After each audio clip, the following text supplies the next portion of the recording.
Olá, sejam bem-vindos à nossa aula sobre transtornos alimentares. A gente está na segunda parte.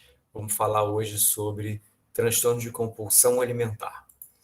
Bom, lembrando que na aula passada a gente conversou sobre anorexia nervosa e a gente começa conversando sobre o diagnóstico do transtorno de compulsão alimentar. Então, para ser caracterizado como um transtorno, a gente precisa que os episódios sejam recorrentes. O que é esse episódio de compulsão alimentar? É um episódio, um momento, num período de tempo curto, em que o sujeito ele consome mais alimento do que usualmente as pessoas consomem naquela mesma situação. Então, por exemplo, num almoço, o usual é comer um prato, 400, 500, 600, talvez até umas 800 gramas. Tá? Mas num sujeito que está num quadro de compulsão alimentar, ele come muito mais do que isso. Ele come o dobro, o triplo disso. Né? Então, é a gente pensar o que usualmente deveria ser consumido com aquilo que o paciente está consumindo. Quando a gente está falando do DSM-5, a gente está falando de um material que não é de nutricionistas, é um material de psiquiatra.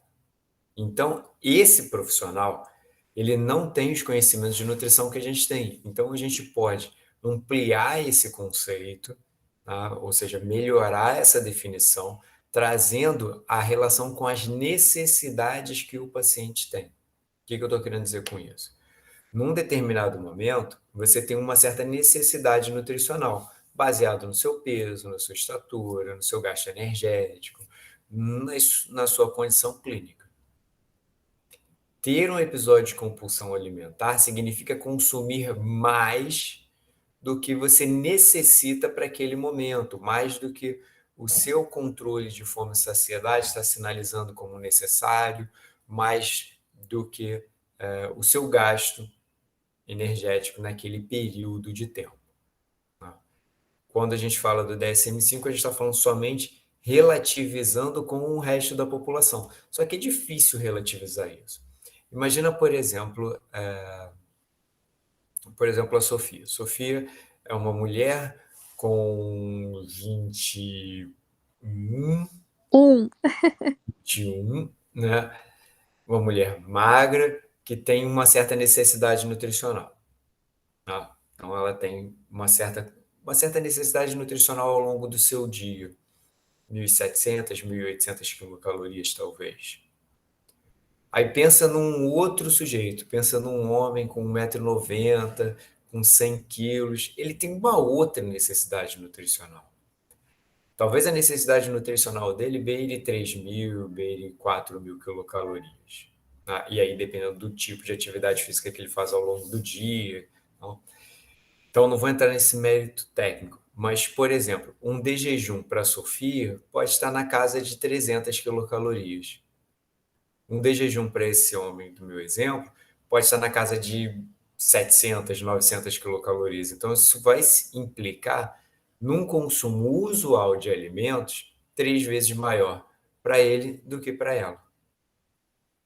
Então, quando a gente ainda coloca as estratégias nutricionais que a pessoa deseja, ou seja, os objetivos que ela deseja, talvez essa distância aumente mais ainda. Vamos supor que esse homem está querendo ganhar mais massa muscular, ele está num período de ganho de peso. E aí o consumo alimentar dele vai ser naturalmente mais alto, porque o nível de atividade física dele está mais alto, porque a taxa metabólica dele basal está mais alta. Então a gente não pode usar esse ponto como determinante para definir que é o comportamento de compulsão alimentar. Né? Por quê? Ele precisa estar ligado ao segundo aspecto, que é a sensação de falta de controle. Ou seja, o sujeito ele está comendo, mas ele não está comendo por um objetivo, ele não está comendo por um desejo, ele não está comendo por uma relação social. Ele está comendo sem controle daquilo que ele está ingerindo. Ele sente que não consegue parar, ele sente essa dificuldade de falta de controle mesmo. Como se ele estivesse sendo dominado por outras coisas e perdendo ali a sua capacidade de dizer, ó, para mim tá bom, não quero consumir mais alimentos. Essas são duas questões, esses dois pontos são questões, são pontos que a gente pode ficar um pouco inseguro na hora de analisar. Por quê?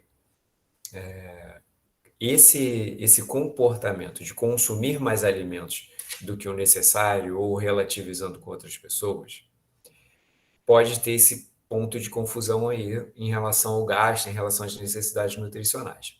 E essa sensação de falta de controle também pode ser um pouco subjetiva, porque o sujeito ele pode chegar para você e falar assim: ah, eu vejo, eu vejo, sei lá, um bombom e aí eu não consigo, eu vou lá e como aquele bombom. Tá? Isso é você ceder a um desejo, é você ceder a uma vontade. Outra coisa é o sujeito abrir o bombom, comer aquele bombom e depois comer outro e outro e outro. E quando ele está numa caixa de bombom, ele já tem cognitivamente a percepção de que ele comeu mais do que deveria, mas mesmo assim ele tem a sensação de que ele não é capaz de se controlar. Então ele vai continuar comendo até acabarem os bombons, ele vai continuar comendo até acabar caixas de bombom. Né? Então é uma outra situação. Não é a situação em que o sujeito ele está com muito desejo de comer alguma coisa e ele vai lá e consome aquele alimento numa quantidade usual. É uma questão em que o sujeito ele está comendo mais do que deveria e ele não consegue se controlar em relação a isso. Ele tem essa sensação de falta de controle. Então, tudo bem isso daí, porque senão pode ser que vocês fiquem achando que todo mundo tem transtorno de compulsão alimentar, e não é assim. Né? Outro item, o item B. Os episódios de compulsão alimentar são associados a 3 ou mais dos seguintes aspectos. Então, eu vou olhar para esses 5 aspectos e eu preciso que tenha pelo menos 3. Pode ser que tenha 4, pode ser que tenha todos. Né? Primeiro, comer mais rapidamente que o normal. Provavelmente você já observou algumas pessoas comendo que a pessoa dá uma colherada e ela mastiga no tempo em que ela vai levar a garfada até o prato e levar de volta até a boca. Esse é o tempo de mastigação que a pessoa utiliza. Então, notem que eu estou falando de comer numa velocidade realmente rápida. E eu não estou falando de uma situação em que o sujeito ele está, por exemplo, super atrasado. Tá? Por exemplo, a Flávia. A Flávia está toda atrasada, deixando o filho na escola, filha na escola e tal. Não tomou café da manhã, mas precisa se arrumar. E aí, nesse dia, hoje, por conta de tudo isso que ela está fazendo ao mesmo tempo, ela vai se alimentar mais rapidamente do que o normal. Ela vai comer alguma coisa quando está dirigindo. Então, isso é uma coisa. Outra coisa é o sujeito. No episódio de compulsão, ou seja, no episódio em que ele está consumindo mais alimentos do que deveria, e com essa sensação de que não consegue se controlar, ele ainda assim consome o alimento muito rapidamente. Vou dar um exemplo para vocês que vocês vão falar assim: ah, Sérgio, então isso é um comportamento de compulsão? É. Pensa no. Já viram aquelas competições de comer cachorro quente? Sim. Os americanos curtem muito isso, né? Aquilo ali eu considero uma agressão, na minha opinião, é um insulto aquilo dali, porque o sujeito ele vai enfiando o cachorro quente ali, ó, e se você olhar uma entrevista desses caras, eles vão falar para você assim: não, eu tenho estratégia, eu vou umedecendo o cachorro quente, o alimento que seja, para ajudar nós a descer. Então, esse é um comportamento que tem muita chance de virar um transtorno de compulsão alimentar. Porque você já tem o primeiro item ali. O sujeito ele está comendo mais do que o controle de fome e saciedade dele está sinalizando para ele. Tá? E ali talvez só não tenha falta de controle. Talvez só não tenha o sentimento de falta de controle. Tá? Talvez. Né? Outro item: comer até se sentir desconfortavelmente cheio. Então o sujeito ele comeu muito, ele está se sentindo. Ele tem todos os sinais de saciedade, mas além disso, ele mecanicamente está sentindo que o estômago dele está muito cheio, muito cheio. E isso é desconfortável. Uma coisa é o prazer em se alimentar, em que você faz uma refeição saborosa, atraente, interessante. Você consome aquelas preparações e aí você se sente satisfeito. Isso é prazeroso. Você fez um bom jantar, consumiu uma boa bebida junto com esse jantar, de uma forma tranquila, numa boa companhia, num ambiente agradável. Isso te dá prazer. Aqui eu estou falando de desconforto. O sujeito comeu tanto que o estômago dele está muito cheio e isso gera aquela sensação de refluxo, aquele desconforto físico. Às vezes a pessoa nem consome por prazer, né? Eu já vi alguns casos, assim, que a pessoa pega aquele negócio de pão de forma inteiro, um saco de pão de forma e come aquilo puro. Eu Sim. não sei se isso seria considerado bulimia, né, necessariamente, porque eu sei que ela vomitava depois, Então, mas a gente vai chegar nesse ponto. Porque o que acontece é o seguinte: no caso da bulimia, existe uma sensação de culpa por ter feito aquele consumo alimentar que o sujeito julga exagerado. Então, comer um saco de pão de forma inteiro, né, se não for uma questão de necessidade nutricional, por exemplo, o sujeito, ele, sei lá, é um adolescente, 17 anos, não almoçou, e aí ele fez uma escolha inadequada, escolheu que ia comer pão. Só tinha pão, comeu o saco de pão de forma todo, porque ele estava cheio de fome e tal. Um saco de pão de forma tem 500 gramas. Né? E aí, se for pensar num adolescente que tenha feito atividade física, mas talvez até se encaixe caloricamente numa necessidade nutricional. Né? Mas como é estranho no sentido de diferente do que a maioria faria, isso atende o primeiro item o item A1, tá? Ou seja, isso daí é mais alimento do que usualmente as pessoas consomem. Se ao longo desse consumo ele sentiu que não tinha condições de parar de comer, então a gente pode dizer que isso daí é um comportamento característico de compulsão alimentar. Tá? E não precisa ser palatável. Alimento, tem gente que tem compulsão alimentar com arroz com feijão, coisas que são mais simples. Né? Nos meus exemplos, eu falei sobre chocolate, então, porque classicamente os alimentos mais palatáveis são aqueles que estão mais associados à compulsão alimentar, mas não significa que outros alimentos não possam levar ao comportamento de compulsão alimentar. Até porque não é o alimento. Essa é uma questão chave aqui. Pode ser que tenha algum alimento que desencadeie para aquele sujeito o comportamento de compulsão alimentar, mas não é a característica do alimento em si que vai fazer com que ele consuma de forma exagerada. Ele está buscando ali outras relações com a alimentação, ou tem outras questões que estão levando a esse comportamento exagerado. Ponto 3: comer grande quantidade de alimentos na ausência de sensação física de fome. O que eu estou querendo dizer com isso? O sujeito não está com a glicemia baixa, o sujeito não está há muito tempo sem se alimentar, o glucagon dele não está alto, ou seja, ele não está com o estômago roncando, entre aspas, ali, com uma peristalse aumentada em função da fome, ele não tem sinais físicos de fome, mas mesmo assim ele está se alimentando, tá? Em grandes quantidades. Tá? Vou voltar naquele exemplo lá do bombom. A Flávia passou, chegou na saída da escola e aí viu que uma das crianças. Ah, hoje é dia de São Cosme e Damião, não é? Hoje é dia de São Cosme e Damião. E aí a filha dela recebe um saquinho de doce, aí ela pega e esquece um dos bombons ali dentro do carro. A Flávia nem tá com fome, mas ela olha para aquele bombom, para aquele doce ali e fala assim: cara, que legal, isso me lembra a minha infância, quando eu pegava doce e tal. Aí ela vai lá e come um bombom daquele, um doce daquele. Isso não está atendendo ao item 3. Por quê? Precisa ser uma grande quantidade. Outra coisa é, a pessoa vai lá e come, sem fome, sacos de São Cosme e Damião. Ele consome sacos de doce. Aí sim, não tinha fome, mas comeu muito alimento. Né? O item 4 é mais difícil da gente identificar, porque é quando o sujeito ele vai ter esse comportamento isolado, escondido, né? Que é o comer sozinho por vergonha. Né? Então, nessa situação, o sujeito ele vai ter vergonha de se alimentar, e aí Certo. ele come escondido. Fala, Cíntia. É, Flávia. Ih, Flávia, tá. É porque a Cíntia que ligou a câmera ali, eu achei que era Ah, assim.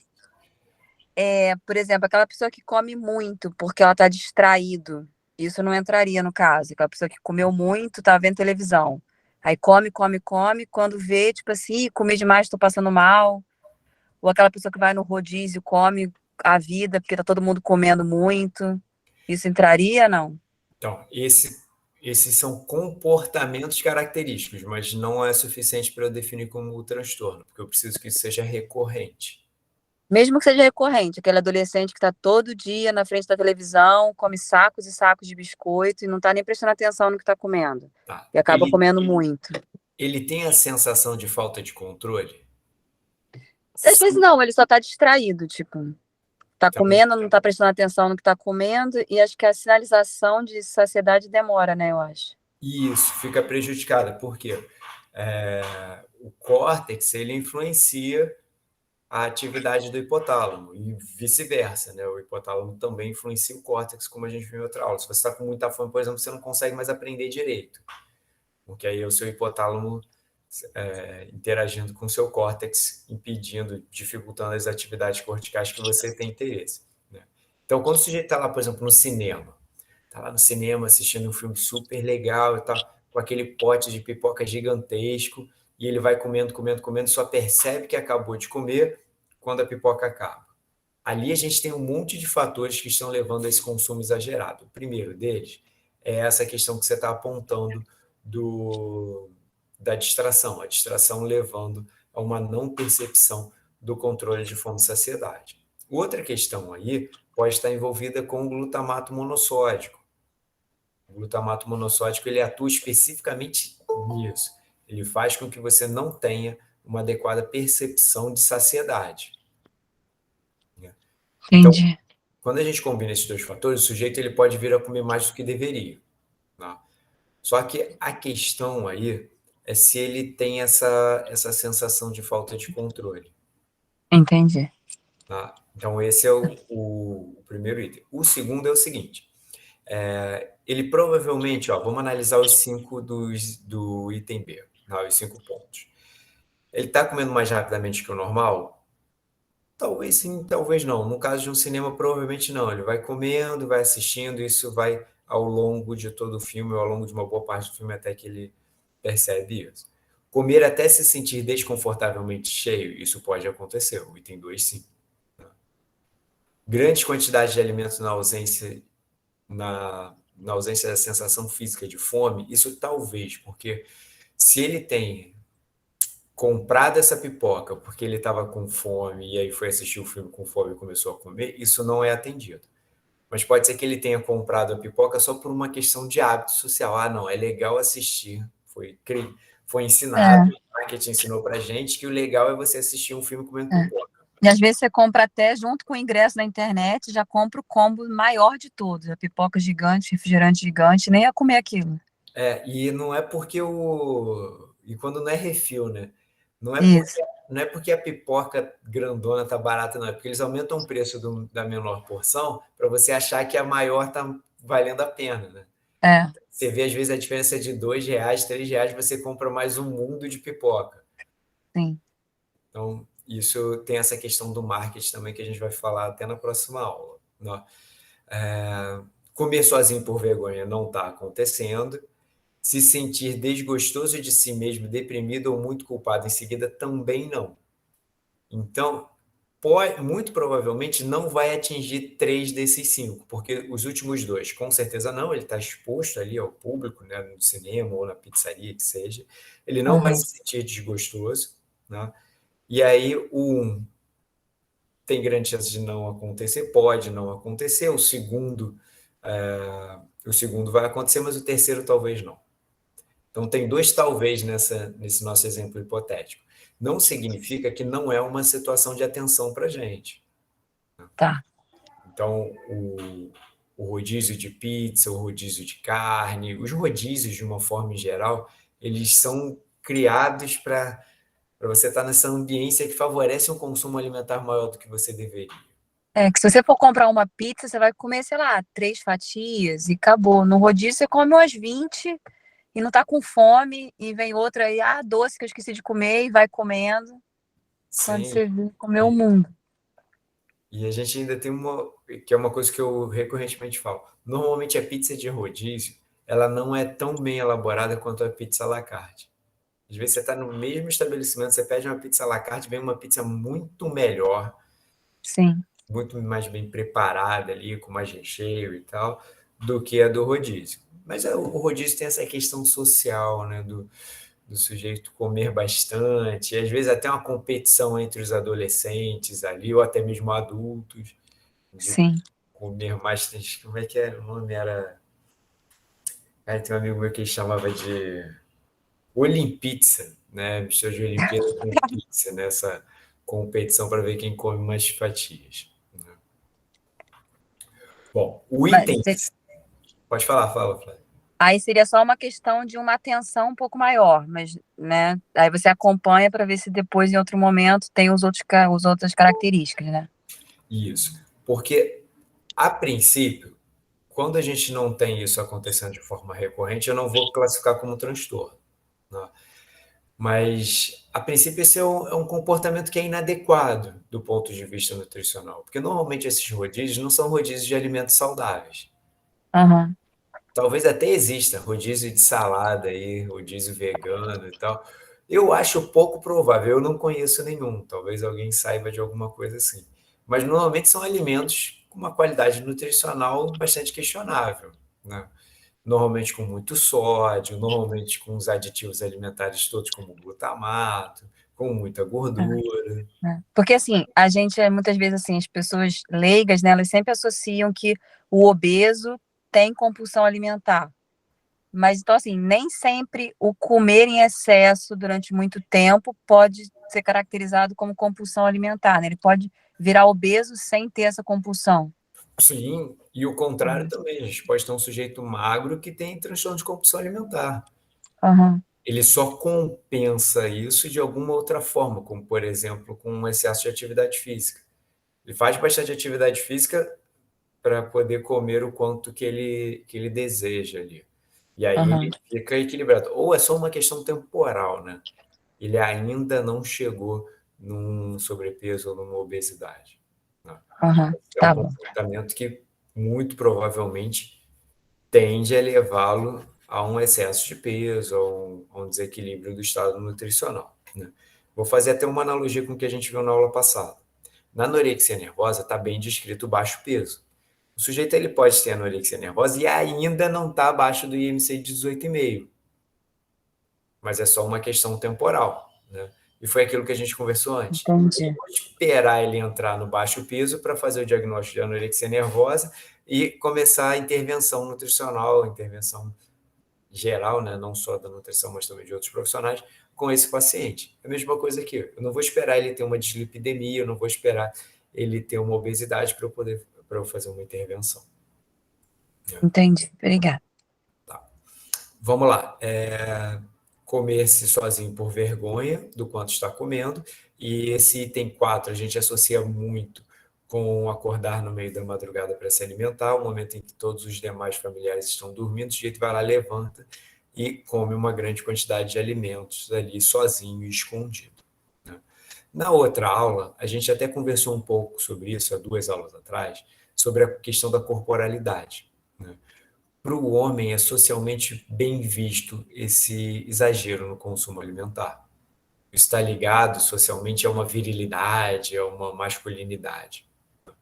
Já para a mulher, o excesso de consumo alimentar está ligado a uma incapacidade de se controlar, a falta de educação. Então, normalmente, essa questão da vergonha em comer está muito mais ligado às mulheres do que aos homens. Né? Bom, mas não que não possa acontecer de forma contrária, tá? E o item 5 é sentir-se desgostoso de si mesmo, deprimido ou muito culpado em seguida. Então, na compulsão alimentar, pode ou não ocorrer esse sentimento, esse sentir-se desgostoso, deprimido ou culpado logo em seguida. No item C, aí já é uma outra questão que precisa estar presente, que é o sofrimento marcante em virtude da compulsão alimentar. Não necessariamente logo após o consumo, mas o sujeito ele tem uma percepção de que ele não consegue se alimentar adequadamente, que ele tem esse medo de começar a comer porque ele não sabe se ele vai conseguir parar ou não, dele ter a vergonha, dele ter todos esses sentimentos negativos ligados à alimentação. Esse é o item C. Então, não é o item C, não é um sofrimento por, não, eu comi muito e por isso eu estou sofrendo. Não. É a relação geral com a alimentação. O sujeito ele tem medo de ter prazer com a alimentação porque isso pode levar a um consumo exagerado. Outra questão, que é o item D, fala especificamente sobre essa recorrência. Então, no exemplo da Flávia, que ela falou, todo final de semana o sujeito ia lá e vai para um rodízio, aí vai mudando os rodízios e coisas desse tipo, ou lá no cinema. Isso está aqui, no item D. Os episódios de compulsão alimentar ocorrem, em média, ao menos uma vez por semana durante 3 meses. Então, se esse hábito é um hábito que já pode ser considerado persistente. Eu só preciso analisar as outras características, que foi aquilo que a gente conversou. A compulsão alimentar não está associada ao item E, não está associada ao uso recorrente de comportamento compensatório inapropriado, como na bulimia nervosa. E não ocorre exclusivamente durante o curso de bulimia nervosa ou anorexia nervosa. Então, aqui a gente tem o transtorno de compulsão alimentar sendo diferenciado de uma anorexia nervosa com purgação. Então, aqui ele diferencia os transtornos. Transtorno de compulsão alimentar, o sujeito ele tem esse sofrimento, ele tem esse consumo alimentar exagerado, ele sente que não consegue parar, ele sofre pela compulsão de uma maneira em geral, pode inclusive sofrer logo em seguida após o consumo, tá? Mas não está associado ao uso recorrente de comportamentos compensatórios. Tá? Então, o que eu estou querendo dizer com isso? O sujeito ele pode ter o transtorno de compulsão alimentar, ele sofre com isso, ele tem a cognição, ele tem consciência de que está fazendo alguma coisa que não é saudável para si, mas ele também não tenta compensar de forma alguma. Não precisa necessariamente que ele tente compensar. Ele pode simplesmente comer mais do que deveria e sofrer com isso, mas não buscar uma saída para isso. Tá? Esse é o item A.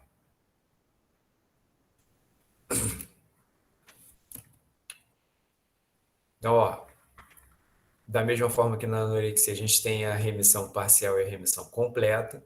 Na remissão parcial, depois de terem sido previamente satisfeitos os critérios plenos do transtorno de compulsão alimentar, ou seja, depois dele ter tido o diagnóstico, a hiperfagia, ou seja, esse consumo exagerado, ocorre a uma frequência média inferior a 1 episódio por semana. Então, o que eu estou querendo dizer com isso? Se ele tem esse episódio uma semana sim, uma semana não, a cada 10 dias, nessa situação ele está em remissão parcial. Ou seja, ele já não está mais atendendo o item D, que está ligado à recorrência desses episódios de compulsão. Em remissão completa, é quando nenhum dos critérios é mais satisfeito por um período sustentável, e a gente entende aí algo em torno de 3 meses. E tem também uma escala de gravidade de compulsão alimentar. Então, uma gravidade leve é de 1 a 3 episódios por semana, moderada de 4 a 7, grave de 8 a 13 e extrema 14 ou mais por semana. Se a gente fizer uma média desse extremo, está dando 2 episódios por dia. Em média, 2 episódios ou mais por dia. Então, num transtorno de compulsão alimentar com gravidade extrema, é muito difícil do sujeito não ser obeso. Porque a gente está falando de um consumo exagerado em 2 momentos do dia. Então, isso pode ser suficiente para o sujeito entrar numa obesidade num curto período de tempo. E aí eu queria fazer um parênteses com o jejum intermitente, que é alguma coisa, que é algo que eu sempre comento com vocês, e eu ligo com anorexia nervosa, que é o que pode ter mais relação. Tá? Mas o que a gente tem aqui? A gente tem uma situação no jejum intermitente, quando realizado pelo próprio paciente sem nenhum tipo de orientação, de um transtorno de um comportamento de compulsão alimentar. Por quê? Como ele fica muito tempo sem se alimentar, ele vai ter muita fome. E aí ele vai comer mais do que usualmente é esperado em relação ao resto da população para aquele determinado momento. Então, dependendo de como ele fizer essa intervenção ou seguir esse jejum intermitente, ele está classicamente com esse comportamento de compulsão alimentar. Então, pode ser, inclusive, que isso dê um gatilho, que isso dê um início a um transtorno de compulsão alimentar após o término dessa dieta, após o término dessa intervenção. Tá? Então, a gente precisa ter cuidado com esse tipo de intervenção.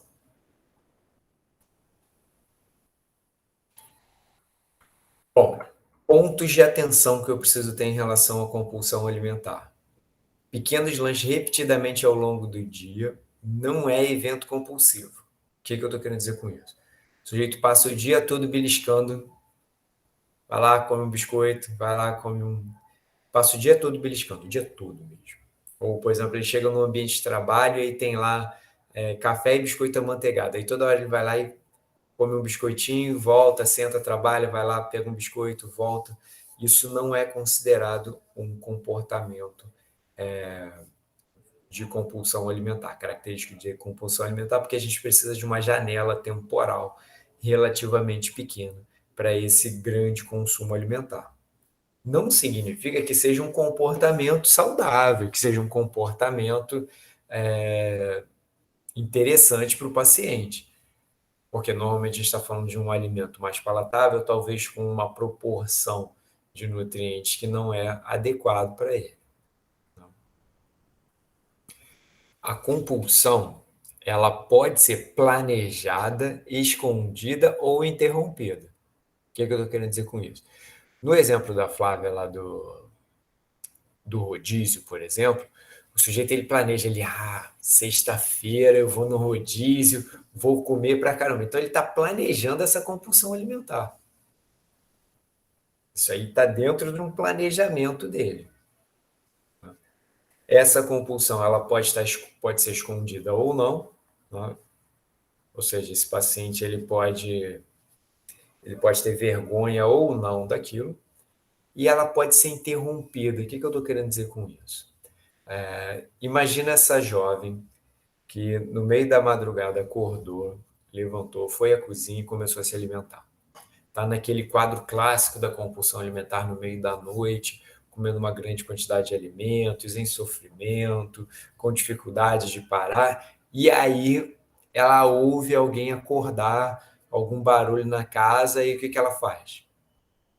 Como ela está escondendo esse comportamento, ela interrompe esse comportamento. Ela vai lá, guarda tudo e volta correndo para o quarto para fingir que não estava comendo uma grande quantidade de alimentos. Aí não foi uma interrupção por conta do seu controle de fome e saciedade, mas sim por uma causa externa. Vou fazer de novo o link com o exemplo da Flávia, mas agora do cinema. Considerando aquele comportamento como algo característico da compulsão alimentar, o sujeito ele só não comeu mais porque acabou. Então foi interrompido essa compulsão alimentar por alguma outra razão externa ao sujeito. Não foi porque ele já estava satisfeito, ele teve sinais de saciedade e falou, não, para mim está ótimo, não vou mais me alimentar. Não. Outro item de atenção, o alimento consumido tem diferente natureza, que é aquilo que a Sofia estava apontando. Pode ser arroz, pode ser feijão, pode ser bolo, pode ser pães, podem ser diversos alimentos aí, não necessariamente precisa ser um alimento muito saboroso, muito palatável. O outro item é que a compulsão alimentar ela pode ser explícita. Era o que a gente estava falando sobre o rodízio, sobre a competição para ver quem come mais cachorro quente, né? Então a gente tem ali exemplos de uma compulsão alimentar que está explícita. Tudo bem, compulsão? voltar aqui, ó. Preciso desses 2 Certo. itens e 3 desses 5. Oi. Aquela pessoa, por exemplo, tem uma amiga minha que ela, no meu entender, ela tinha compulsão alimentar e ela fez bariátrica. Aí, tipo assim, tem vezes que eu saía com ela, ela comprava uma pizza, um japonês, um açaí, tudo ao mesmo tempo, na praça de alimentação, e só não conseguia comer porque ela fisicamente não conseguia comer, ela passava mal. Tipo, isso ainda pode continuar caracterizando a compulsão, no caso, mesmo que ela não consiga ingerir. Então, vamos analisar juntos essa sua fala, que essa sua fala é bem interessante. Não, porque nesse seu exemplo, a capacidade gástrica dela foi modificada, Sim. mas toda a outra parte social, psicológica, continua ali presente, né? Uhum. Então, se a gente for seguir muito ao pé da letra, a gente precisa que a ingestão ela tenha que ocorrer num período de tempo determinado, e isso está ocorrendo, né? Numa quantidade maior do que as pessoas normalmente consumiriam. E isso não está ocorrendo, mas não é porque ela não quer, é porque ela não consegue, Aham. tá? Então, esse item A1 não é atendido. É, porque, por exemplo, assim, ela compra, assim, coisa que eu não sou operada e não compraria. Tipo assim, uma pizza e um combo de japonês e um açaí, tudo na mesma hora ali. Tipo Sim, assim, é comida a mais do que qualquer pessoa comeria normalmente. isso. Mas ela não consegue comer, ela compra e depois joga fora. Então, nota que o seu exemplo é bem interessante por isso. Por quê? Todo o resto ela vai ter. Quer ver, ó? O item 2, ó, falta de controle sobre a ingestão. O controle que ela tem sobre a ingestão não é dela, é um controle mecânico por conta da cirurgia. Que é igual a Sim, gente estava falando da menina que estava de madrugada se alimentando e o pai acordou e ela vai lá e para de comer porque o pai chegou. Ou o caso do cinema que o garoto lá não come mais a pipoca porque a pipoca simplesmente acabou. Então aqui ela só não está comendo mais porque ela não tem capacidade gástrica para isso. aham, Então, existe essa sensação de falta de controle, sim, né?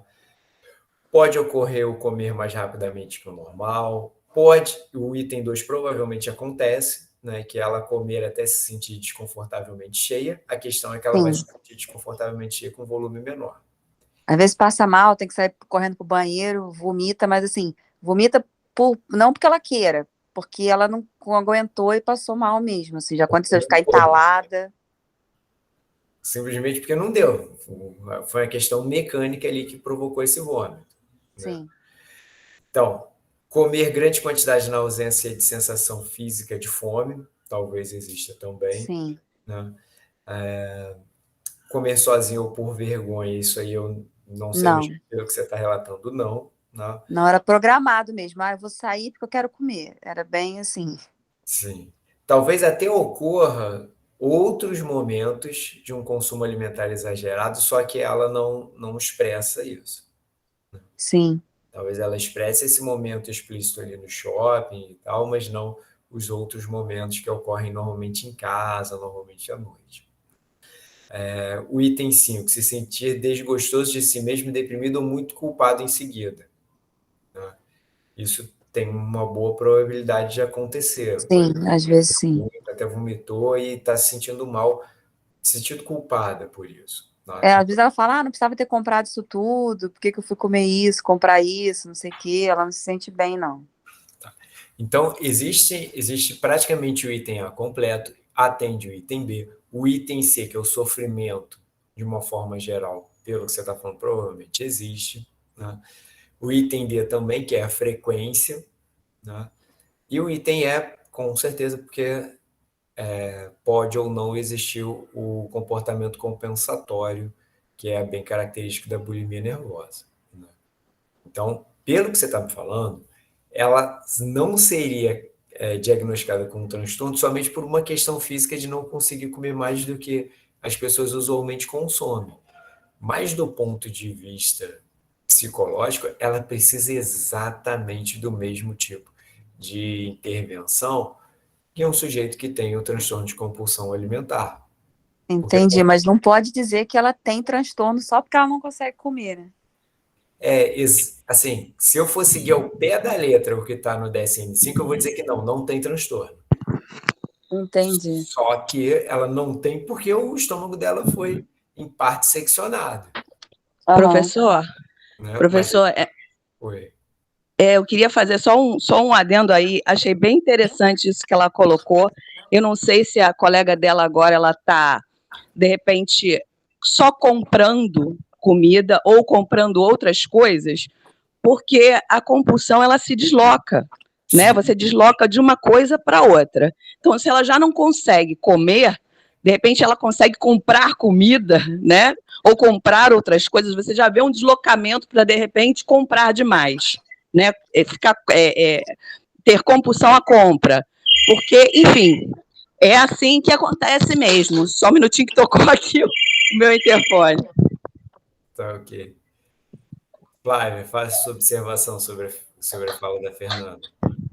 Ou então, eu acho que realmente tem épocas assim que ela compra mais coisa, mas, por exemplo, assim, vamos supor, bebida ela não bebe. Então, ela não é aquela que descontou no álcool, talvez por beber demais, porque ela não consome bebida alcoólica.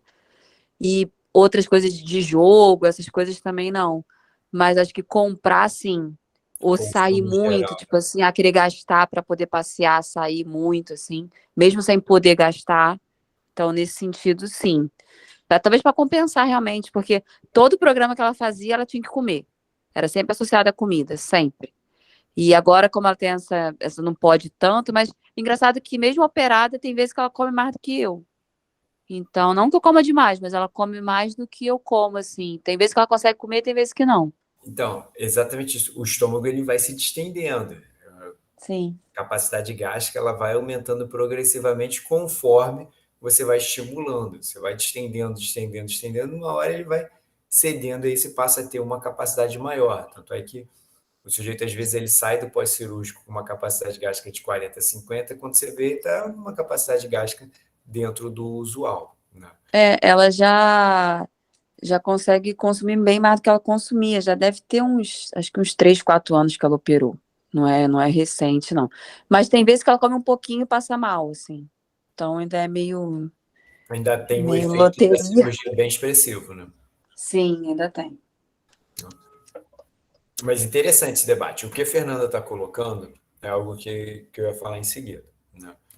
O, aqui a gente está falando especificamente do transtorno de compulsão alimentar, mas não impede, né, isso vale para todos os transtornos que a gente está falando, que o sujeito não tenha outros tipos de transtornos, outros tipos de comportamentos que requerem atenção e que não estão ligados com a nutrição, mas estão ligados com outras áreas, estão ligados com a psicologia, com a psiquiatria. Ela até fazia, ela tem também diagnóstico de depressão e ela usava um antidepressivo lá que o psiquiatra passava para ela e depois ela resolveu parar de tomar, do nada. Aí eu falei, não faz isso, volta no médico aos pouquinhos e tal. Não, parou da cabeça dela. Isso é um problema, porque existe o efeito rebote, né? Então, tirar o medicamento de forma abrupta é ruim, porque o correto é fazer o desmame dos medicamentos, principalmente aqueles medicamentos que são mais pesados, principalmente os neurotrópicos, né? Então, realmente é um caso, né, que você está citando aqui, que requer atenção, requer cuidado e de uma forma bem progressiva. Não dá para chegar simplesmente para ela e falar assim: ah, não, você está fazendo errado e só isso já é suficiente, né? Que isso faz até um pouco de link com o que a gente vai ver na nossa próxima aula. Sim. Perguntas, mais perguntas, vamos lá.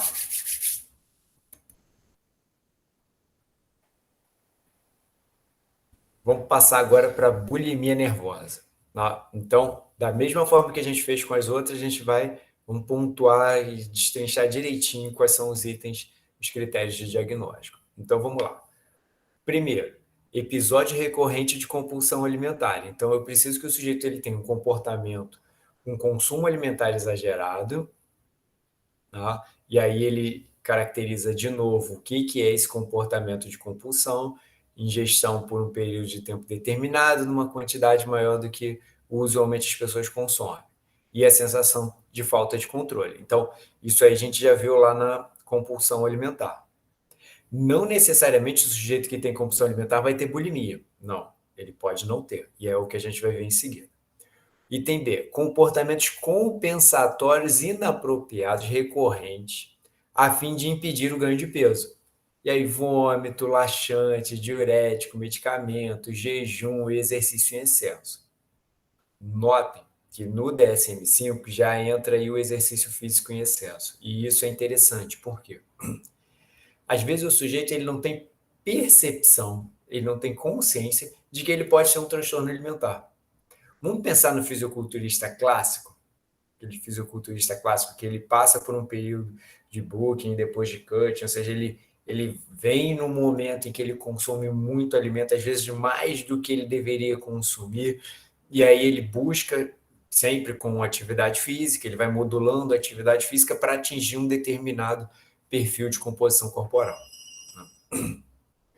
Talvez, não estou falando que todo fisiculturista está assim, mas talvez esse sujeito ele tenha uma compulsão alimentar e ele compensa isso com um excesso de exercício físico. Porque ele tem medo de engordar. Ele não quer ganhar massa gorda, e aí é esse o entendimento dele de ganho de peso. Tá? Ele não quer ganhar massa gorda, então ele compensa aquele consumo exagerado com excesso de atividade física. Ou outros medicamentos. E aí a gente entra para os esteroides anabólicos, a gente entra para os medicamentos que aumentam a taxa metabólica basal. Esse sujeito vai lá, toma T3, quer dizer, toma T4, ele toma alguns esteroides que vão aumentar a taxa metabólica basal, vão aumentar a oxidação de lipídios. Isso tudo para quê?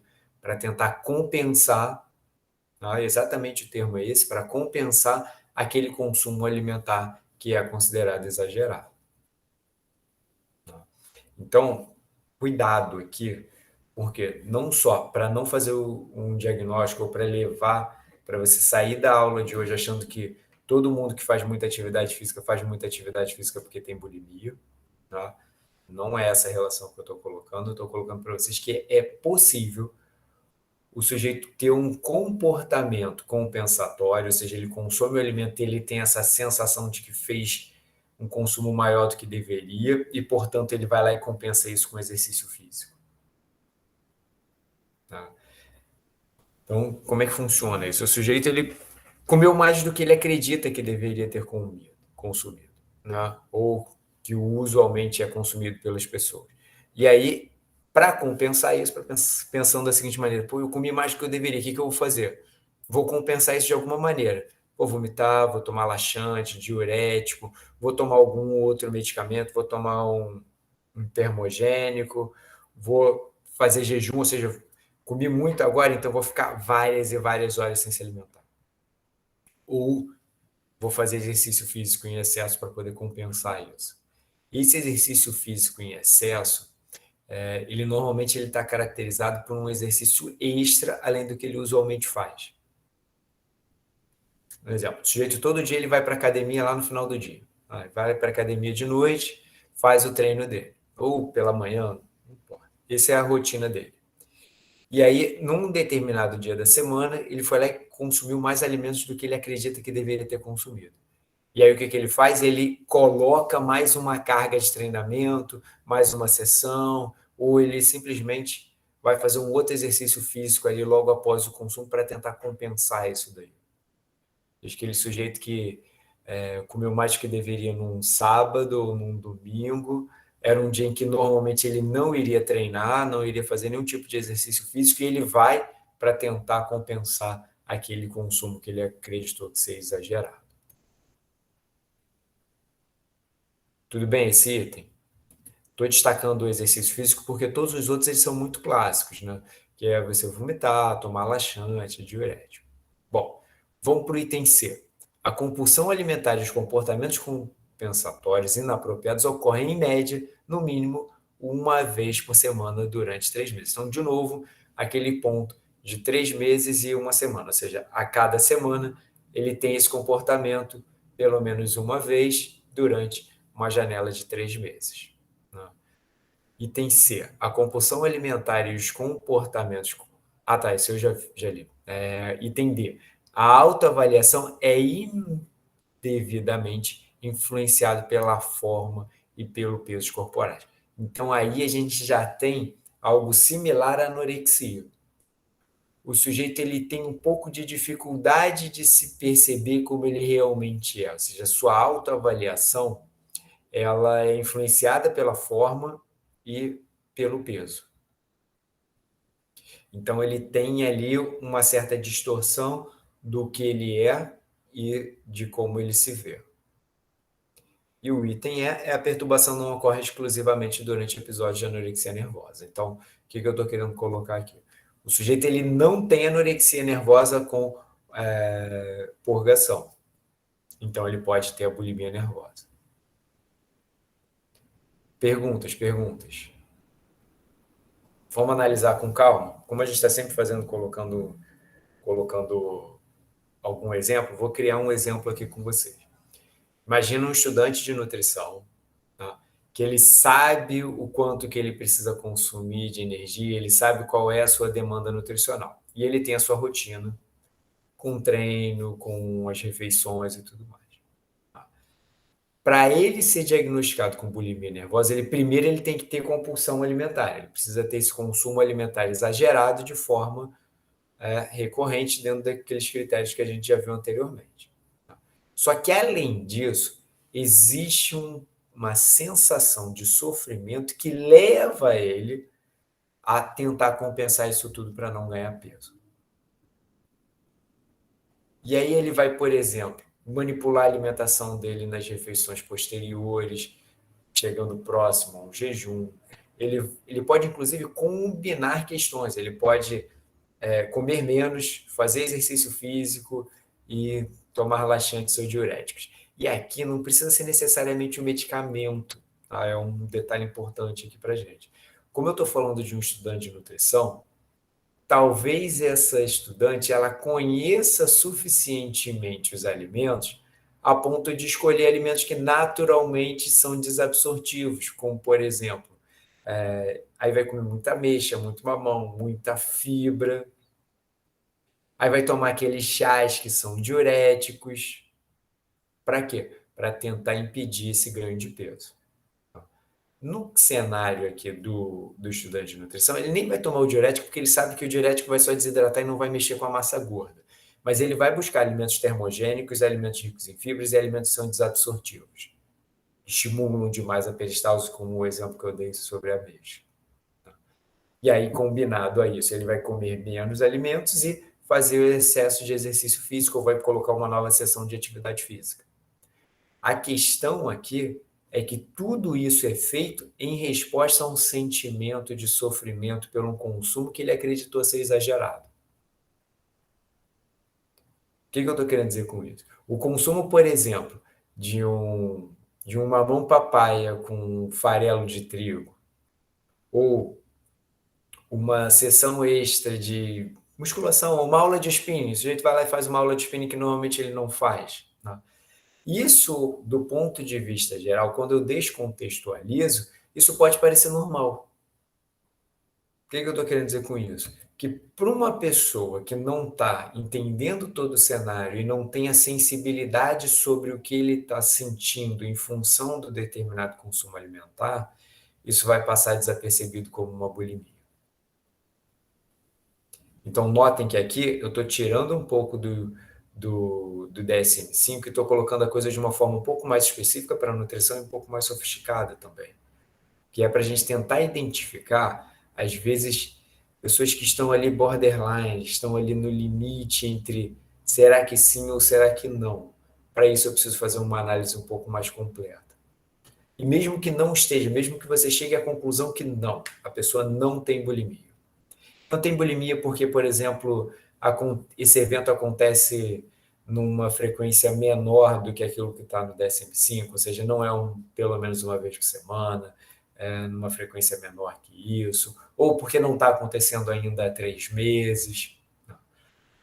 Mas mesmo assim eu preciso de uma atenção para esse caso. E quando eu coloco esse público que classicamente não é diagnosticado com transtorno alimentar, eu acabo pegando uma boa parte das pessoas envolvidas com alimentação, com dieta, com estética, com corporalidade. Então, eu estou falando de ginastas, eu estou falando de nutricionista, educador físico, esteticista, outros profissionais de saúde, né? Ou pessoas que estão ligadas com a sua apresentação física em função do trabalho, como, por exemplo, uma vendedora, uma representante comercial, uma modelo, né?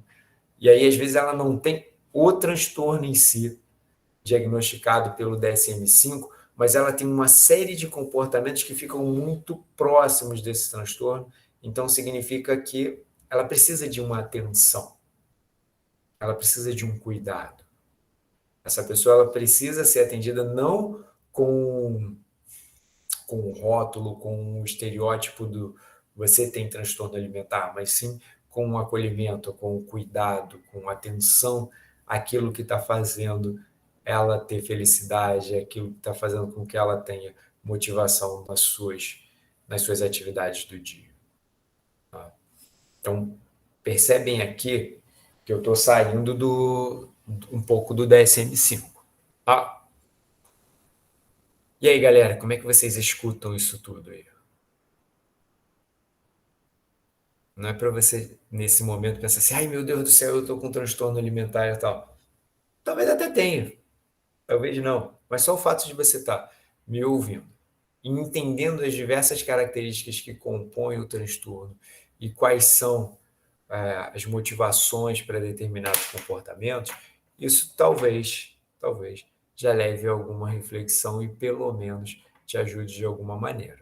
Né? Eu falo isso sempre com muito cuidado quando eu lido com a nutrição, porque eu sei que muitos alunos têm ou já tiveram algum tipo de transtorno alimentar, talvez estejam em remissão parcial, né? Que é o próximo item que eu vou falar agora. Bom, o que é essa remissão parcial? Né? Então, depois de ter sido diagnosticado com todos esses critérios, né, ele fica sem preencher, né, alguns, né, por um período de tempo sustentado, e a gente está falando de novo desses 3 meses. Né? E remissão completa é quando por esse período de 3 meses não acontece mais. Né? E a escala de gravidade ela segue exatamente a escala da compulsão alimentar. Então, a gente tem leve de 1 a 3, moderada de 4 a 7, grave de 8 a 13 e extrema, em média, 14 ou mais comportamentos compensatórios por semana. Não significa que, vou fazer uma observação bem importante, que o sujeito que tem bulimia nervosa, ele vai ter esse comportamento compensatório em todos os momentos que ele tem compulsão alimentar. Não. Ou seja, ele pode ter uma compulsão, ele pode ter 10 episódios de compulsão alimentar por semana, mas só compensar 3, só compensar 5.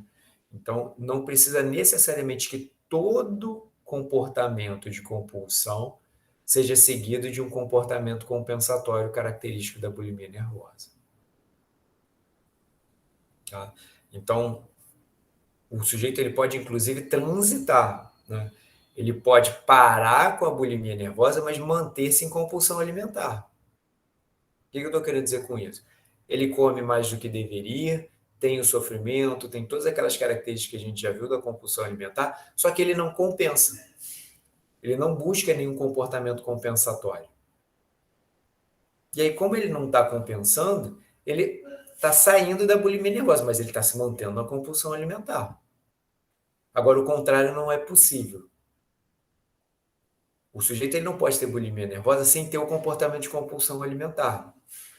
Classicamente, a bulimia ela segue por conta da compulsão alimentar e dos sentimentos que a pessoa tem em função daquilo, muito ligado ao medo de ganhar peso. Então, como ele tem muito medo de ganhar peso, teve um quadro de compulsão alimentar, ele busca alguma estratégia para compensar isso tudo.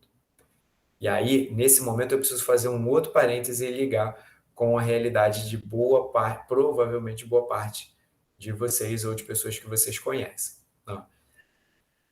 Se o sujeito ele tem um consumo alimentar bem definido, bem adequado ao seu gasto, bem equilibrado ao longo do tempo, e ele busca, por exemplo, excesso de atividade física, ele busca, por exemplo, termogênicos, ele busca medicamentos ali, né? eu não posso dizer que ele tem bulimia nervosa. Mas, se ele começar a ter compulsão, a bulimia ela já tá associada diretamente. Por quê? Ele tem muito medo de ganhar peso, e, portanto, ele já naturalmente leva uma vida recheada de comportamentos compensatórios, só que não é um comportamento compensatório a um consumo exagerado, mas é um comportamento que ele busca para tentar manter o peso, mesmo sem ter compulsão alimentar. Então, ele está buscando isso tudo para se manter numa determinada composição corporal ou atingir uma determinada composição corporal. Então, ele está numa situação ali que ele pode ou ir para uma anorexia nervosa purgativa, em que ele vai simplesmente reduzir muito o seu consumo alimentar e vai entrar nessa anorexia nervosa purgativa, ou ele pode, caso exista a compulsão alimentar, entrar numa bulimia nervosa. Mas ele está numa condição de extrema vulnerabilidade. A tendência é ir para um lado ou para o outro. Se ele se mantém ali na posição que ele está, eu não posso dizer que ele tem nenhum tipo de transtorno, mas não significa que ele não está necessitando de alguma atenção. Por quê? O item D aqui da bulimia nervosa é igualzinho ao que a gente viu na anorexia. A autoavaliação, ou seja, a maneira como o sujeito se julga, ela está prejudicada. Então, aquele sujeito que está com uma composição corporal que para a grande maioria das pessoas seria uma composição corporal ótima, mas ele está nessa luta com todos esses comportamentos para tentar se manter ali, existe sofrimento, existe um medo de engordar e tudo mais, ele está muito vulnerável para seguir para um dos dois caminhos, ou o caminho da bulimia ou o caminho da anorexia nervosa com purgação. Entenderam esse ponto crítico ali? Ele pode sair dali e passar a ter uma boa relação com a alimentação. Talvez em função lá do estágio, a gente não vai citar nomes, né? Mas talvez a Sofia esteja identificando alguma coisa que a gente viu aí ao longo de algumas entrevistas, né? Alguns convidados lá na Multimédia. Ou seja, às vezes a pessoa ela segue uma relação com a alimentação que não é uma relação saudável. Não é uma relação baseada em prazer, não é uma relação baseada em comida, mas sim em nutriente. Está tão preocupado com o nutriente, tão preocupado com uma determinada composição corporal, e aí na maioria das vezes essas pessoas elas estão com uma composição corporal adequada, mas não conseguem se perceber como adequadas, mas sim com o desejo de ser diferente cada vez mais massa muscular, menos massa gorda, e não consegue se enxergar como realmente é. Essa pessoa ela está numa condição extremamente vulnerável para seguir para algum desses transtornos alimentares. Tudo bem? E aí, no caso lá da história lá que a gente está falando, que eu estou falando aqui com a Sofia, que eu não vou citar um nome especificamente, a pessoa teve um final feliz. Hoje tem uma relação ótima com a alimentação, uma relação prazerosa em se alimentar, não tem dificuldade de se perceber como realmente é. No caso, a pessoa até se coloca como uma pessoa mais madura em função disso, mas lembrando que a maturidade ela não tem relação com a idade, ela tem relação assim, com a maneira como você lida com as suas questões. E nesse aspecto, a pessoa realmente ela está bem mais madura. Tudo bem? Vamos lá. Vamos ver os pontos de atenção. Então, para a bulimia nervosa, o que eu preciso ter atenção? O evento purgativo normalmente é escondido ou mascarado de alguma forma. Por exemplo, naquele rodízio de pizza lá que a Flávia estava falando, né? Ou no cinema ali. O sujeito ele não vai expor, na maioria das vezes, ele não vai expor, caso tenha bulimia, né? Caso ele busque um mecanismo compensatório, ele não vai expor publicamente que está tomando laxante porque comeu demais ou vomitando ou algo do tipo. Mas, entretanto, a atividade física ela entra como uma exceção a esse ponto de atenção. Por quê? A atividade física na nossa sociedade, ela atualmente ela é muito glamourizada, ela é muito valorizada. Ah, você é uma pessoa bem-sucedida, você consegue fazer atividade física, trabalhar e tudo mais. A atividade física é, como é que é o termo? Instagramável, né? Ou seja, você é digna de postagem. Por exemplo, no basquete no domingo, né?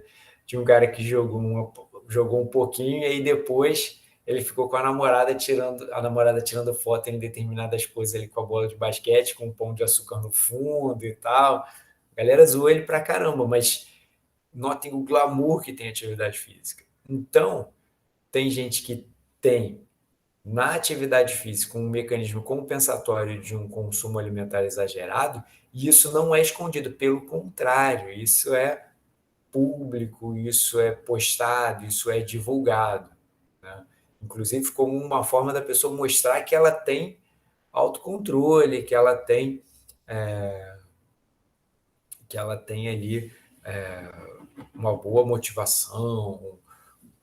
A Fernanda está colocando aqui, professor, existe uma prevalência maior desses transtornos nas mulheres, provavelmente, não é? Tem sim. E isso fica muito mais expressivo aqui na anorexia nervosa.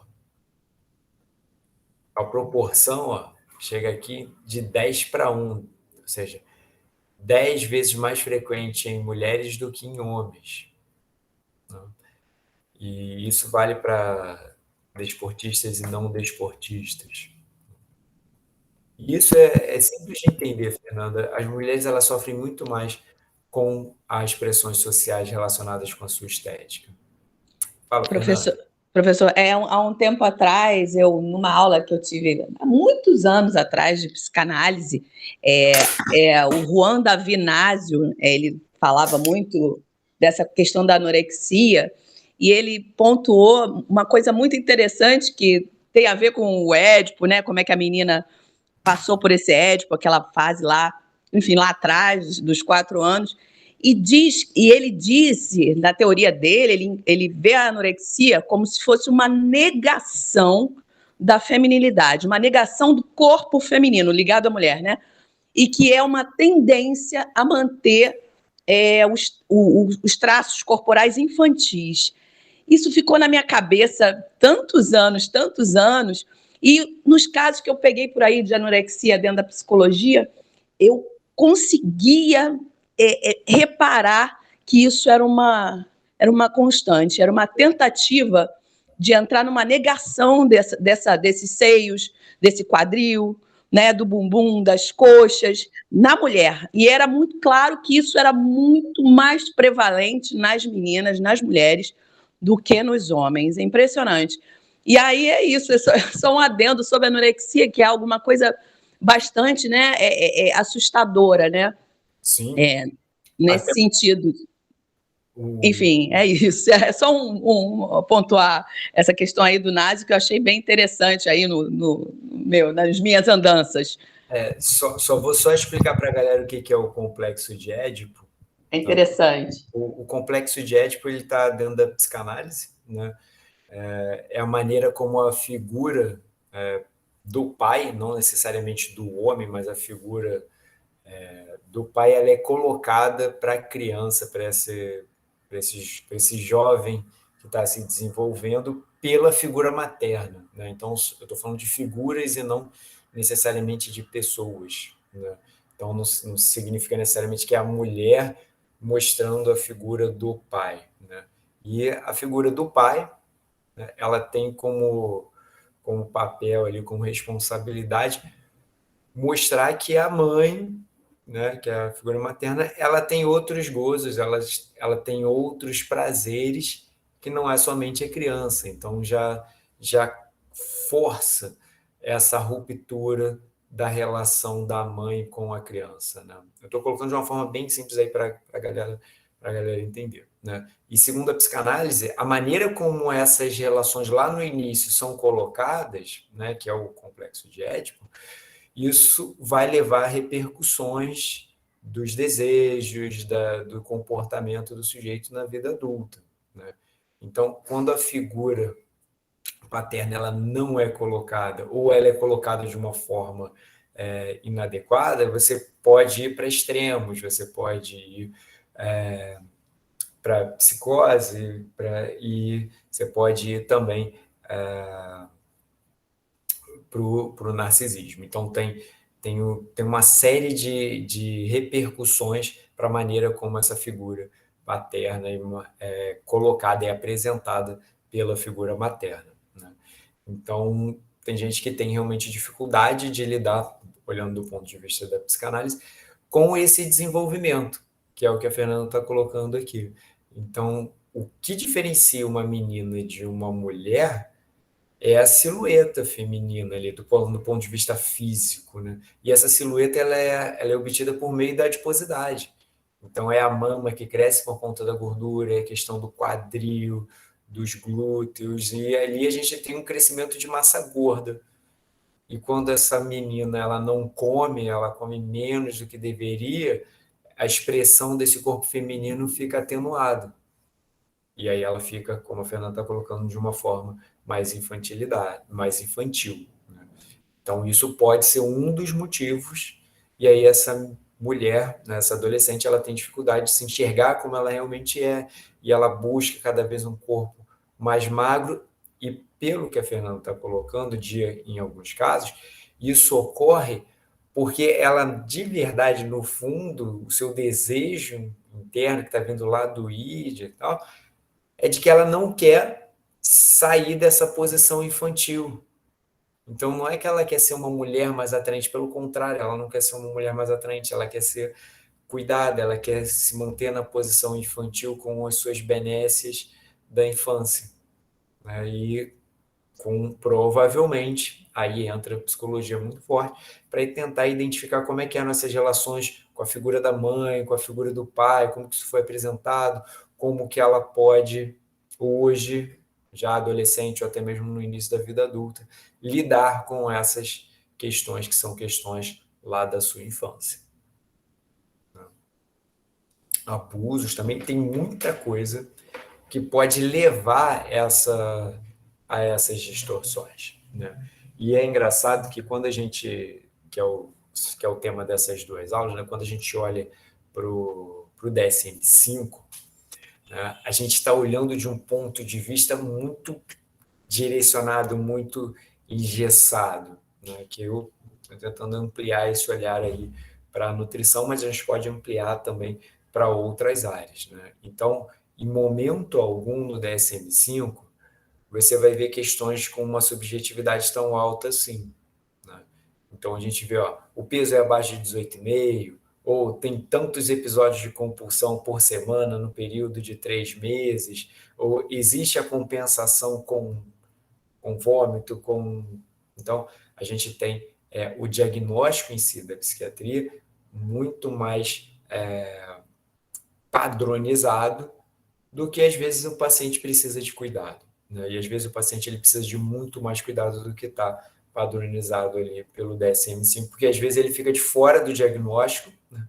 Que é o que eu estou colocando para vocês em relação aqui a essa questão da atividade física, a essa relação, né, do que está lá no DSM-5. Ah, tudo bem, Fernanda? Foi? Só fala enriquecedora, muito boa mesmo. Eu nem ia falar de complexo de Édipo para eles.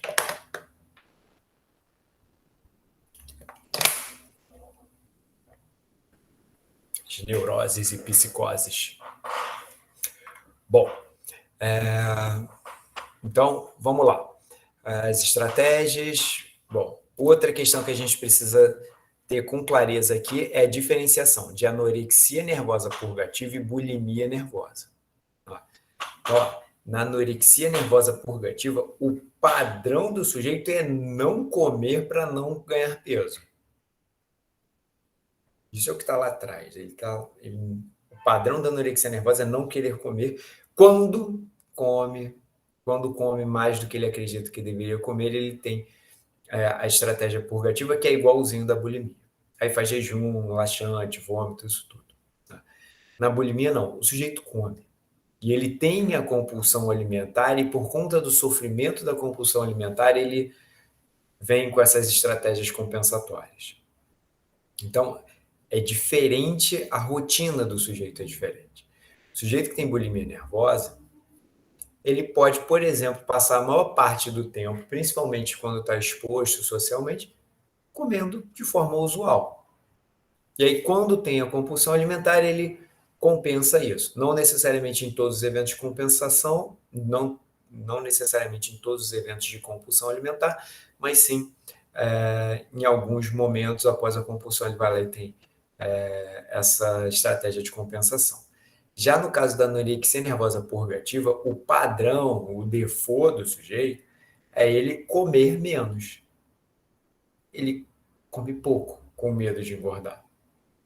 Ele faz atividade física ou não, ele busca outras estratégias de perda de peso ou não, mas o padrão dele é comer pouco. A estratégia principal dele, a relação principal dele é comer pouco. E tem uma distorção na percepção de autoimagem corporal muito forte. Muito mais forte do que na bulimia nervosa. Então, na bulimia nervosa existe uma autoavaliação negativa, existe um medo de ganho de peso, existe sim. Mas na anorexia nervosa isso é mais evidente e a distorção da percepção da autoimagem corporal é muito mais notória, muito mais clara. Né? E como a gente viu antes, né, pelo DSM-5, obrigatoriamente ele tem que estar, essa pessoa, essa paciente, ela tem que estar em baixo peso. Se não tiver em baixo peso, a gente não considera como anorexia nervosa, independente de ser purgativa ou não, ser do tipo 1 ou do tipo 2. Perceberam a diferenciação entre bulimia nervosa e anorexia nervosa purgativa?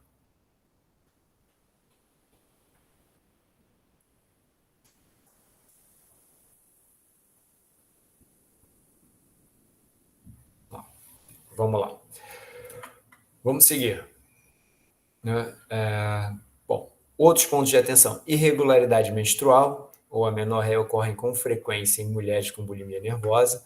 Não está claro se tais perturbações estão relacionadas à oscilação de peso. Então, era aquilo que a gente estava falando antes. O paciente ele pode ou não ganhar ou perder peso. O estado nutricional dele, a composição corporal pode ou não estar diferente. Pode estar até com uma composição corporal ótima e mesmo assim ter bulimia. Tá? O IMC usualmente normal ou sobrepesado é o que é epidemiologicamente mais frequente na bulimia. Né? Existem repercussões possíveis como desequilíbrio hidroeletrolítico, prolapso retal, esofagite, ou seja, são todas repercussões da forma de compensação.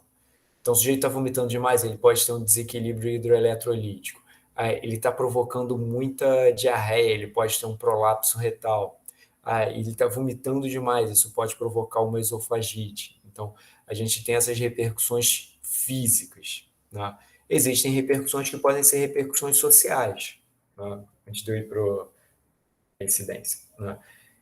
Podem ter repercussões sociais. Então, o sujeito com medo de um determinado consumo alimentar, de ter uma compulsão alimentar, ele pode simplesmente se isolar socialmente. Ou seja, ao invés dele lidar com a maneira como ele se relaciona com o alimento, ele simplesmente prefere não se relacionar com ambientes que podem ser gatilhos, que podem favorecer um consumo alimentar exagerado. Tá? Então, notem aqui que quando a gente fala sobre essas repercussões elas podem ser não somente físicas, mas também sociais.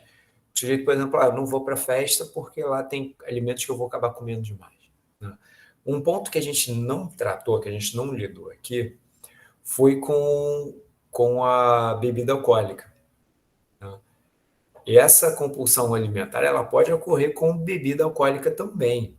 O sujeito pode consumir muito mais bebida alcoólica do que ele gostaria de consumir naquele determinado momento. Aí você vai falar assim, Sérgio, é uma compulsão? Ele consumiu muito mais do que ele deveria.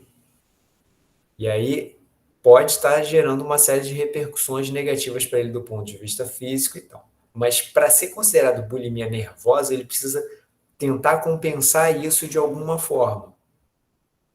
sujeito bebeu mais do que deveria, ele vai lá e vomita. Ele força o vômito porque ele bebeu demais. Isso é uma coisa. Outra coisa é ele estar intoxicado pelo álcool e vomitar em função disso. São duas questões diferentes e às vezes muito difíceis de você distinguir. Se o sujeito bebeu demais, ele provavelmente vai ter os sinais da intoxicação do álcool, que inclui o vômito. Isso é uma coisa. Outra coisa é o sujeito forçar, provocar o vômito porque acredita que bebeu demais. Perceberam a diferença? Num caso, o sujeito bebeu demais, está lá embriagado e, em função disso, passou mal. Isso é um caso. Outro caso é, ele bebeu demais, não está passando mal e vomitando ainda, mas ele acredita que consumiu mais do que deveria e, por causa disso, ele precisa compensar de alguma forma e ele vai lá e vomita. Então, isso é uma forma de compensação. Então, nesse caso, ele tem uma bulimia nervosa. E se a gente voltar lá para a questão do diagnóstico, se ele sofre com isso, se ele se sente mal com isso, se ele faz isso, por exemplo, todo final de semana, isso já está dentro dos critérios, muito provavelmente, a gente analisa os demais, mas já está dentro dos critérios para ser classificado como um paciente com bulimia nervosa. Aí ele tem a compulsão, por álcool no caso, e ligado à bulimia. Tudo bem? Dúvidas? Perguntas? Vamos lá, vamos seguir.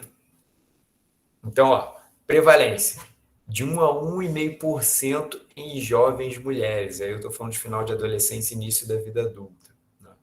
Normalmente o pico ocorre no final da adolescência e no início da vida adulta. Lá é o período mais vulnerável.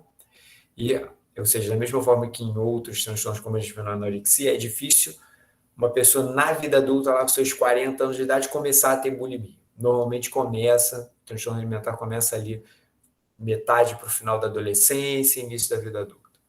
Proporção também, da mesma forma que na anorexia, é de 10 para 1.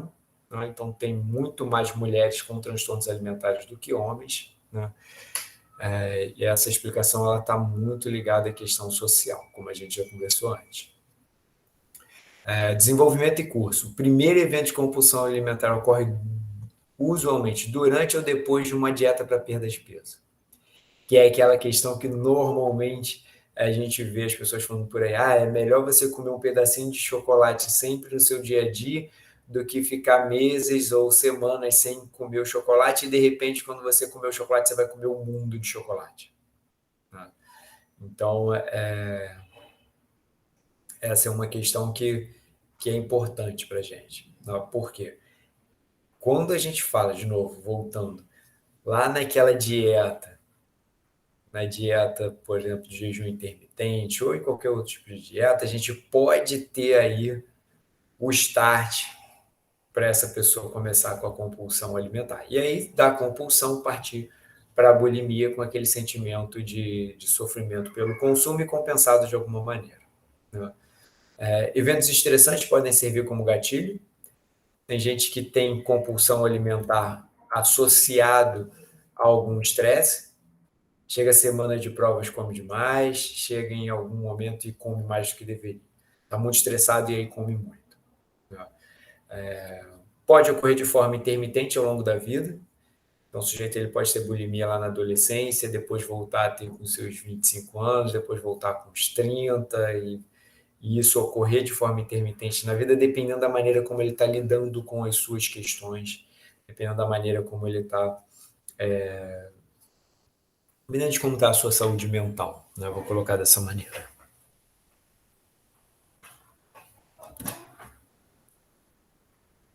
Mortalidade, cerca de 2% por década. Né? Essa mortalidade está ligada direto ou indiretamente à compensação. Então, a gente já viu que é possível ter algumas complicações por conta dos comportamentos compensatórios e isso pode, em algum momento, levar à morte.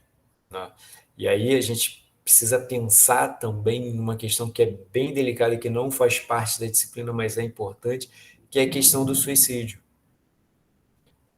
O sujeito ele pode vir ao suicídio por muitos motivos, e isso dá só de suicídio poderia ser uma pós-graduação inteira, né? Mas a gente tentar entender essa questão, ele pode estar se suicidando para reduzir o sofrimento do outro ou para reduzir o seu próprio. Tem muitos motivos que levam a um comportamento suicida. Bom, mudanças de diagnóstico. De 10 a 15% migram para anorexia nervosa. Olha que dado interessante para a gente. 10 a 15% das pessoas que têm bulimia migram para anorexia. Ou seja, a forma como ela encontra para não ter mais a compulsão, ou seja, para não ter um consumo alimentar exagerado, é ir para o extremo oposto.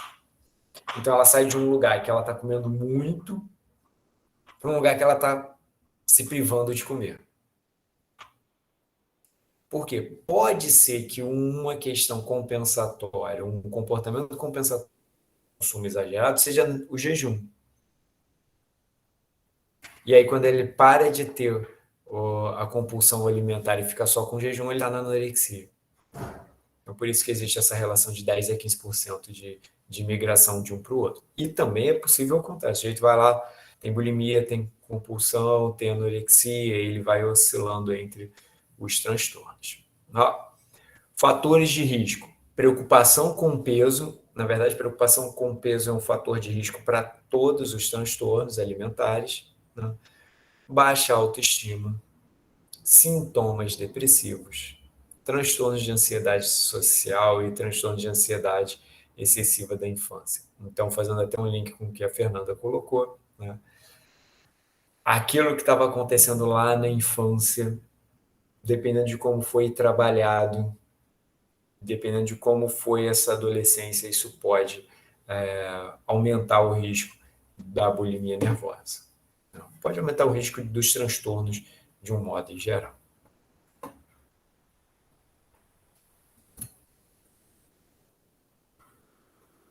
Ambiente com o ideal do corpo magro também é um outro fator de risco importante. E aí a gente está falando aqui desse ambiente, a gente pensa normalmente no ambiente profissional, no ambiente de academias e tal, mas pode ser também no domiciliar, né?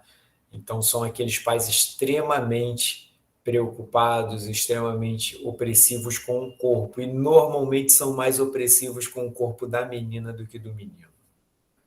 Então, isso também ajuda a gente a entender essa diferença, né? E uma outra questão, que inclusive foi colocada aqui no chat, que é a questão dos abusos, por exemplo, do abuso sexual, né? Então, esse também é um fator de risco bem descrito na literatura para a bulimia nervosa. Então, o abuso sexual na infância levando à bulimia nervosa, né? Existem algumas relações genéticas, né, como obesidade, maturidade sexual precoce, e existe uma relação familiar. Só que quando a gente fala da relação familiar, é até um pouco difícil relacionar isso somente com genética. Por quê? A gente estava falando antes sobre os fatores ambientais como o ideal do corpo magro. Um pai e uma mãe que fazem essa pressão sobre o ideal de corpo magro numa filha, provavelmente eles também têm essa pressão sobre os seus próprios corpos. Então, acaba que o risco deles terem transtorno é maior e o risco do filho, da filha ter transtorno é maior também. E às vezes fica difícil nos artigos da gente separar o que é genética do que são essas questões ambientais, do que são essas questões das relações familiares, né? Então, isso fica um pouco difícil da gente definir. Mas existe uma relação genética. Parece que pais que tiveram ou que têm algum tipo de transtorno alimentar levam a filhos com um risco maior. E tem alguns estudos interessantes que são quando a gente tem crianças adotadas, você faz o trabalho de uma criança que ela é criada num outro ambiente, que não é o ambiente da sua relação genética, e quais são os riscos, quais são as doenças que ela desenvolve, e analisa-se os pais biológicos para ver o que eles têm. E aí, esses trabalhos, eles apontam de uma forma interessante essas relações genéticas, né? E outra coisa é, obviamente, a análise dos polimorfismos, a análise genética de genes que já estão relacionados com determinados transtornos, não é? E não só alimentares, mas também gerais. E essa questão é uma questão interessante sobre a genética. E eu recomendo que vocês assistam o filme Gattaca. É um filme antigaço, mas é super pertinente para a gente entender um pouco dessas relações genéticas e como que a manipulação genética, ela no filme é mostrada e como que uma série de coisas que estão lá no filme já são realidade aqui. Ainda não tão exageradas quanto no filme, mas eu acho que, dependendo de como a nossa sociedade caminhar, a gente vai ficar muito próximo do que está lá no filme. Alguém já viu esse filme?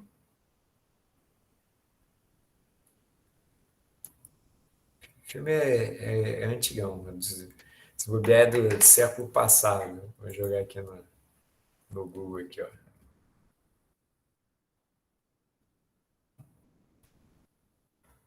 O filme é de 1997, né, com Jude Law. Então, é um filme interessante que mostra um pouco dessa relação genética e influenciando as relações interpessoais, ou seja, as pessoas. Vou dar só um spoilerzinho, né? Tem uma cena do filme que a mulher ela chega como se fosse numa loja, num estabelecimento ali, que ela vai lá, raspa a mucosa da boca para pegar as células de um cara que ela beijou, né, de uma pessoa que ela teve em relação, para ver se o sujeito ele tem bons genes e tem um bom potencial genético para ser um possível marido ou ter um filho com ele, ou coisa do tipo, né? Então, isso a gente não faz hoje, mas teoricamente, tecnicamente, isso é possível. Mas vamos lá, vamos voltar aqui para. Então, outros transtornos, tá? Então, a gente tem outros transtornos alimentares especificados, eu vou citar esses transtornos e vou falar sobre os não especificados também, e depois a gente parte para as ferramentas de investigação. Tá? Bom, transtorno alimentar especificado. A gente tem anorexia nervosa atípica, tá?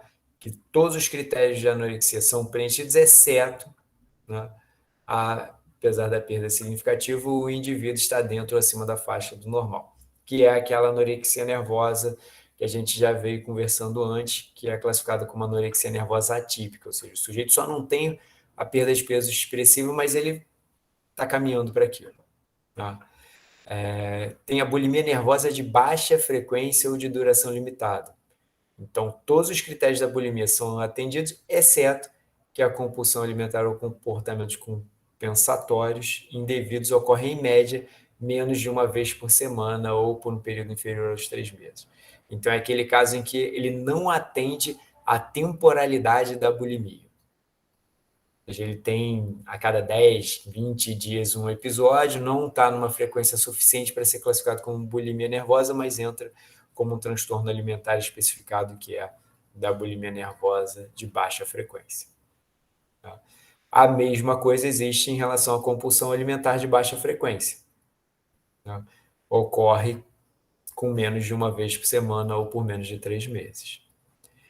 Transtorno de purgação, comportamento de purgação recorrente para influenciar o peso ou forma do corpo, né? Na ausência de compulsão alimentar. Ou seja, o transtorno de purgação é o seguinte: o sujeito ele tem o vômito, laxante, diurético, medicamento, tem aqueles comportamentos compensatórios todos, mas não é compensatório, não é porque ele comeu muito que ele tem esse comportamento. Ele tem esse comportamento como frequência do seu dia, como um hábito, como estratégia de manutenção do peso adequado. A gente vê isso, por exemplo, no lutador. Lutador de boxe está lá, faz purgação para atingir um determinado objetivo, né?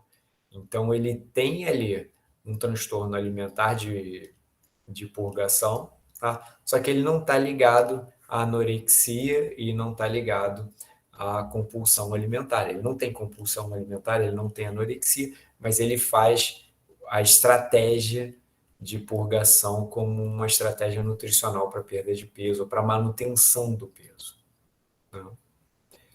Bom, tem outra síndrome, que é a síndrome do comer noturno. São episódios recorrentes de ingestão noturna, manifestados pela ingestão ao despertar do sono noturno, ou pelo consumo excessivo de alimentos depois de uma refeição noturna. A consciência e recordação da ingestão, ou seja, o sujeito ele não vai comer e dizer que não comeu, não, ele come e sabe que comeu. Né? Ela não é mais bem explicada por influências externas, como mudança de ciclo, como no caso de um segurança que, por exemplo, trabalha de noite, então ele faz a maior parte das refeições à noite, né?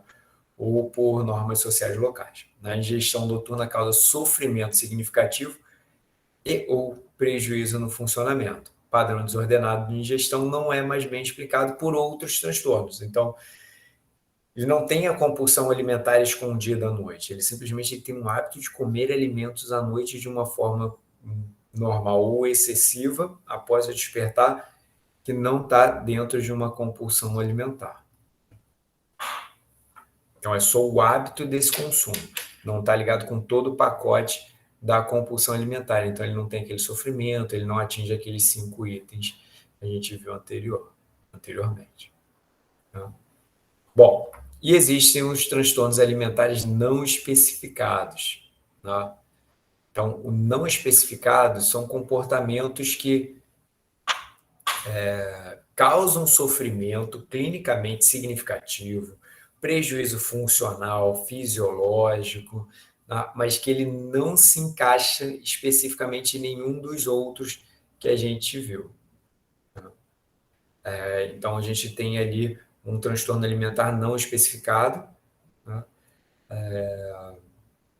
Não tem informação suficiente, às vezes, para eu definir exatamente qual é o transtorno, se é, por exemplo, uma anorexia nervosa purgativa, se é uma compulsão alimentar com bulimia, se é uma bulimia nervosa.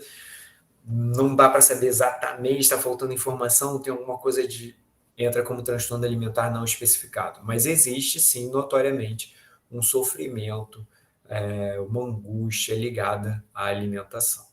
Né? Bom, dúvidas sobre os transtornos? Perguntas?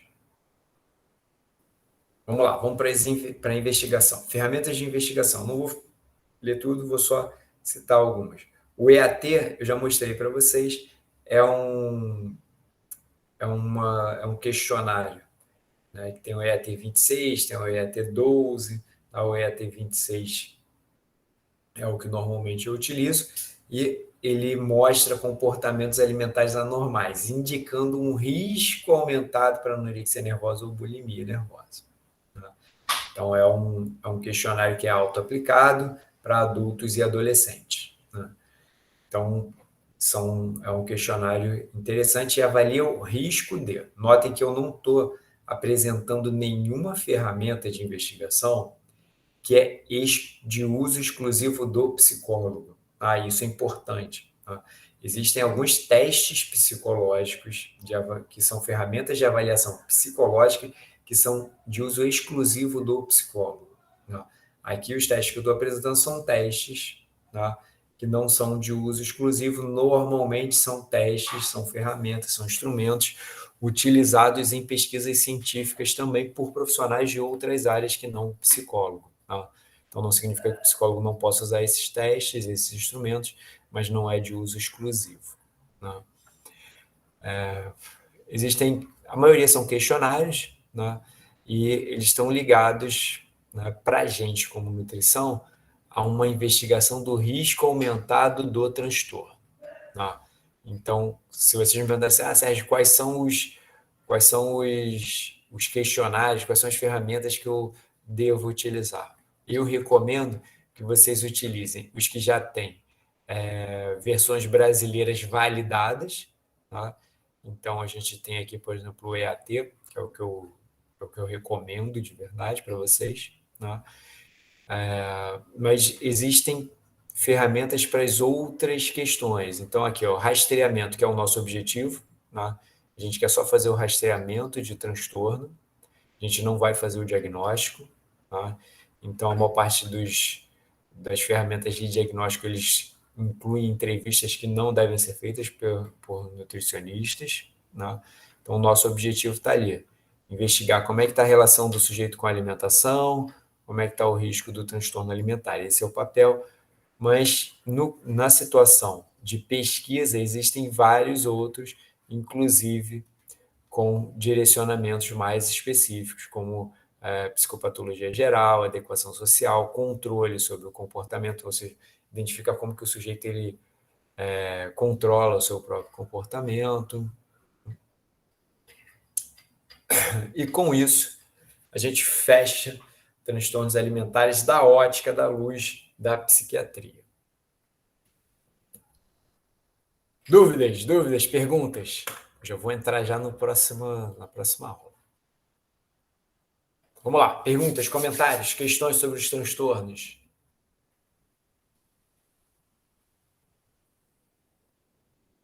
Sem questões? Vamos lá, então. Vou parar aqui a nossa gravação só para o vídeo ficar fragmentado lá.